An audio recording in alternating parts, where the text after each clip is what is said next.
ایک ایسا فیصلہ جس نے تاریخ کے رخ کو موڑ کر رکھ دیا۔ کیا آپ جانتے ہیں کہ صرف ایک دن کے اندر سلطان صلاح الدین ایوبی نے صلیبیوں کی 2 لاکھ پر مشتمل مغرور فوج کو کیسے صحرا کی دھول میں ملا دیا تھا؟ 1187 میں فلسطین کے ریگستانوں میں لڑی جانے والی بیٹل آف حطین تاریخ کی وہ عظیم ترین جنگ تھی جس نے بیت المقدس کی آزادی کی بنیاد رکھی۔ اس جنگ کا آغاز تب ہوا جب صلیبیوں کے ظالم اور بدعہد نواب رینلڈ آف شاٹیلون نے مسلم تجارتی قافلوں اور زائرین پر حملے کر کے ان کا قتل عام کیا اور سلطان کے ساتھ کیے گئے امن معاہدے کو تار تار کر دیا۔ جب سلطان کو اپنے بھیجیے گئے مخبروں اور صحرائی جاسوسوں کے ذریعے خبر ملی کہ شاہ یروشلم گائے آف لوسینین اور رینلڈ آف شاٹیلون ایک بہت بڑا اور بھاری ہتھیاروں سے لیس لشکر لے کر تبریاس کی طرف بڑھ رہے ہیں، تو سلطان نے روایتی طریقے سے جنگ لڑنے کے بجائے ایک ایسی خوفناک اور چونکا دینے والی حکمت عملی بنائی جس کی صلیبیوں نے اپنے خواب میں بھی امید نہیں کی تھی۔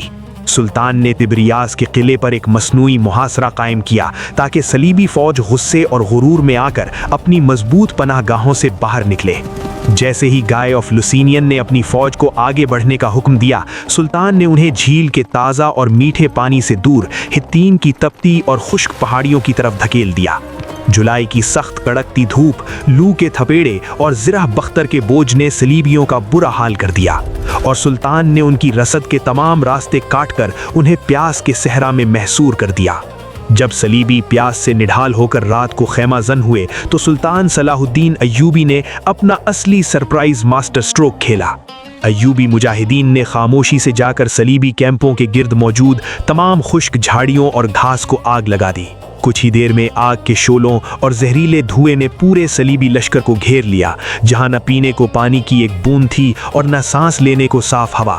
اگلی صبح جیسے ہی سورج طلوع ہوا، دھوئیں سے بدحواس اور پیاس سے نڈھال صلیبیوں پر ایوبی مجاہدین نے اللہ اکبر کے فلک شگاف نعروں کے ساتھ چاروں طرف سے وہ تاریخی اور خونریز سرپرائز حملہ کیا کہ صلیبیوں کی صفوں میں بھگدڑ مچ گئی۔